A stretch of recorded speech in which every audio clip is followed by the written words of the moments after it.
Pemirsa silet RCTI, berbanding terbalik dengan kebahagiaan Kenny Austin, Amar Zoni saat ini justru menghadapi permasalahan yang sangat pelik. Ya, pasca kembali diamankan untuk keempat kalinya, lebih parahnya lagi, Amar diduga terlibat peredaran narkotika dari rutan saat tengah menjalani hukuman. Saking serius kasusnya, ia bahkan disebut-sebut terancam hukuman mati. Lalu benarkah ia juga akan dipindahkan ke Nusa Kambangan? Dan kemarin, seolah terlihat panik, kekasih Amar yakni Dr. Camelia terlihat mendatangi lapas Cipinang bersama ibunya membawa sejumlah makanan. Raut wajah keduanya cukup tegang dan sempat berusaha menghindari awak media. Lantas benarkah kedatangan mereka karena ingin menjenguk Amar? Benarkah Camelia sangat khawatir atas kondisi sang kekasih dan mendengar kabar akan dipindahkan ke Nusa Kambangan? Dokter, mau apa dok?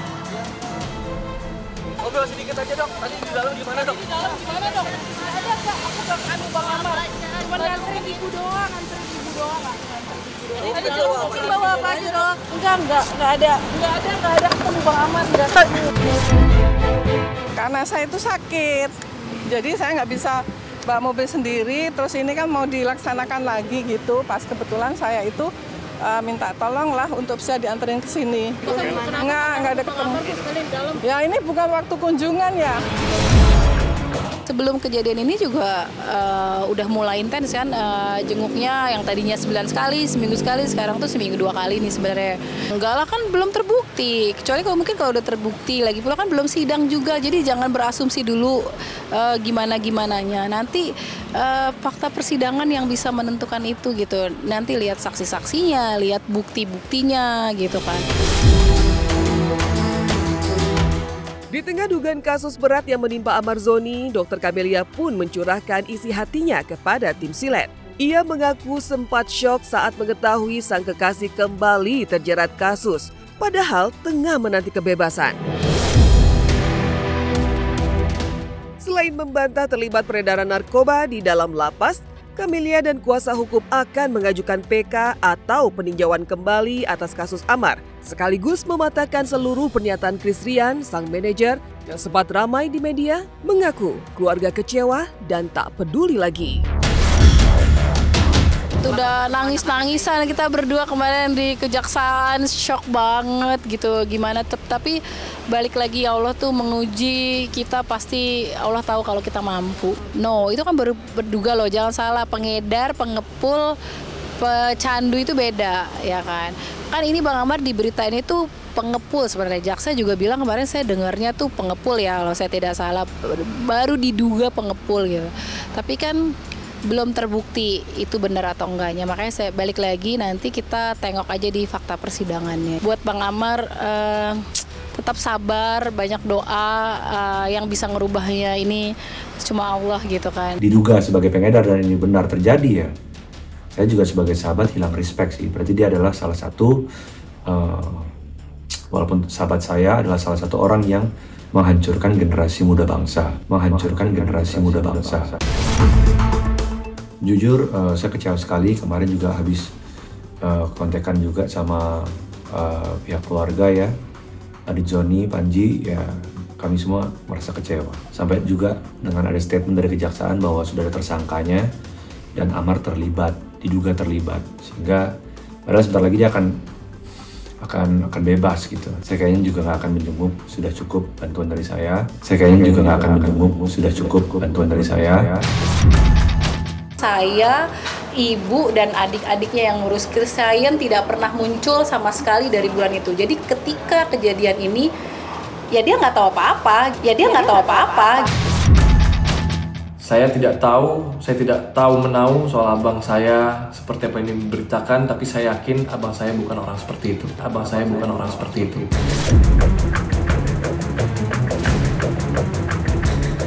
Ya, bukan hanya sekedar doa.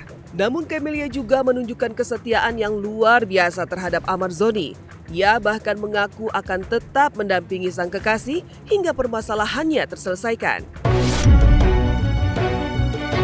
Lantas benarkah ia termakan cinta buta? Lalu seperti apa pula awal mula perjalanan cinta Camelia dan Amar yang cukup membuat publik penasaran? Jadi sebenarnya tuh bukan awal kisah cinta segala macam ya. Awal itu justru aku bertemannya sama Adit, nggak kenal sama Bang Amar ya kan. Terus kemudian Adit ngajakin bisnis bareng. Nah dari situ aku dikenalin sama Bang Amar. Ya dari situ mulai deket intens. Nah makanya banyak orang juga kan yang bilang, kalau kenapa pas deket sama dokter kok masih nggak berubah gitu kan.